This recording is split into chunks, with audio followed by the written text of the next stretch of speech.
The year is 1939. The Second World War is raging on. Britain has established the government code and cipher school at Bletchley Park in Buckinghamshire to crack the indecipherable code that the Germans used for battlefield, naval, and diplomatic communications, dubbed the Enigma. This machine has brought Nazi Germany to a great advantage in the war.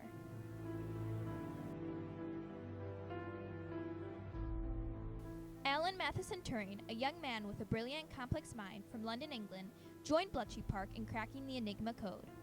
Many other people, including renowned chess players, other great mathematicians, and many other smart minds, joined the task in cracking the unbreakable machine. Alan Turing started with the most excellent mind. This man has an innovative nature in which his mind has no limit in what can be possible. Turing has made countless accomplishments that contribute to lives as we know it throughout his, unfortunately, short life. The exploration and the advances of computer technology through the life of Alan Turing. Alan Turing was born on June 23, 1912, in a nursing home in Paddington, London. Turing was born to Julius Matheson, who was in the Indian Civil Service, and his mother, Ethel Sarah Turing. Alan Turing, in addition, had an older brother with the name of John.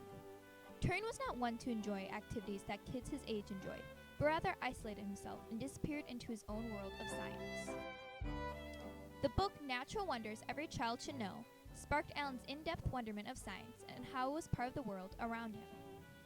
In a drawing Turing's mother drew in the spring of 1923, she shows Turing in a field with a hockey stick bent over gazing at flowers. The caption reads, "Hockey or watching the daisies grow."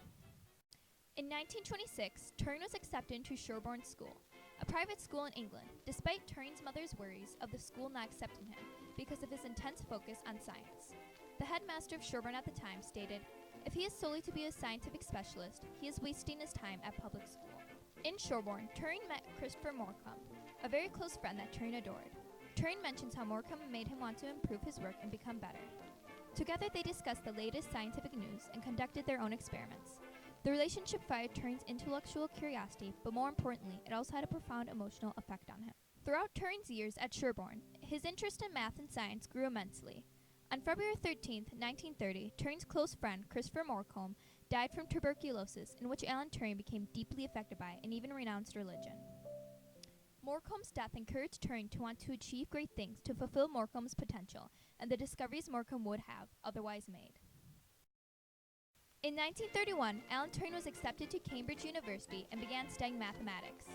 4 years later, in 1935, after graduating from Cambridge, earning his class honors in mathematics, Turing was elected into a junior research fellowship from his creation of a thesis on the central limit theorem. During this time, Turing wrote his very much celebrated paper on computable numbers with an application to the Ai-Chi-Dungs problem in the year of 1936. This is a very important paper that has brought the idea of a computer to the public. In this paper, Turing introduces a hypothetical machine that would be able to solve any solvable problem. This machine would have a paper strip that would be as long as it needed to be, and the strip would be split up into squares. On top of the strip would be a head that would be able to scan, write, and erase whatever was on the strip. In each square of the strip, there would be either a 1 or a 0, because any number can be written up in ones and zeros. This machine would be called the Universal Turing Machine, and it would be hypothetically able to solve any computable problem that was given. This was a groundbreaking thought. Such a simple process, but it turns out it's the essence of computation. Whatever any computer can do, it could in theory be done by that system looking at ones and zeros on a tape. In this paper, Turing made the blueprints for every computer that would be created in the future. To this day, all computers use these basic principles that the Turing machine laid out. The Turing machine changed the way people thought of computation and has become the basis of all computers today. This really simple idea that we find in Turing machines is actually so powerful that all modern computers basically do what Turing machines do. After writing this paper, Turing continued to study mathematics at Princeton University in New Jersey, where Turing worked to earn his PhD under the supervision of Alonzo Church, whose idea of computability was the same as Turing's. During this time at Princeton, Turing also studied cryptology, which Turing very much enjoyed. When earning his PhD in 1938, he returned back to Great Britain and started to work at the Government Code and Cipher School. A year later, in 1939, Turing began working full-time at Bletchley Park to crack the indecipherable Enigma machine. The Germans changed the settings of the Enigma machine every day, making it a daunting task to crack. By the end of the day, a new setting was set to the Enigma machine, and all that team's work for the day was useless. Turing and his colleague Gordon Welchman, in turn, started to develop an electromechanical machine that automated computations to make deciphering the codes much faster and much more accurate. This machine was called the bomb, modeled after a machine the Polish had previously made, called the bomba kryptolinska. This creation of the bomb was said to shorten the war by 2 years. In October of 1945, at the end of the war, Turing was invited by the National Physical Laboratory, where he would produce his plans to design an electronic digital computing machine named the Pilot Ace. Turing left shortly after designing a detailed prototype of the Pilot Ace, in frustration of the slow progress of its construction. In 1950, the Ace was constructed and published to the public, and although Turing didn't help with the construction, without his detailed blueprints, the Ace wouldn't have been constructed. Tell us, Jim, what was the significance of, do you think, of Turing's early work here? Oh, well, without it, of course, we obviously would never have built a machine, and it wouldn't have had that distinctive flavor which one is very characteristic of Turing. The machine was very different, as you know, from all the other computers that was built. And I think that was entirely due to Turing's influence and the work we did here at that time. In 1948, Turing was offered a lectureship at Manchester University, and in 1949, Turing became deputy director of the computing laboratory at Manchester.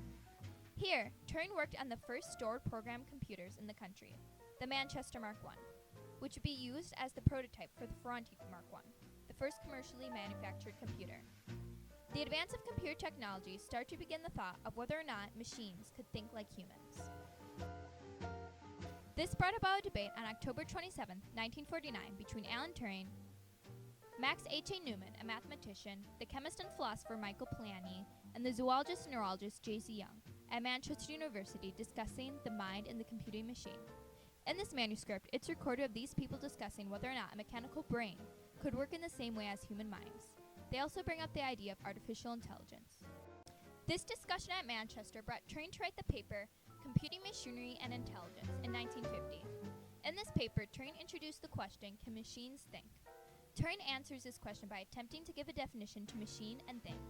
This brings about another question of whether or not machines can do what we as humans can do. Turing answers this by offering a game, the imitation game, which is a party game in which a man and a woman go into separate rooms and the guests attempt to tell them apart from each of their typewritten answers, while the man and the woman try to convince their guests that they are each other. Turing offers that instead of guests, they are replaced by a person, a judge so to speak, while a machine attempts to imitate human behavior, subbing in for a man or a woman.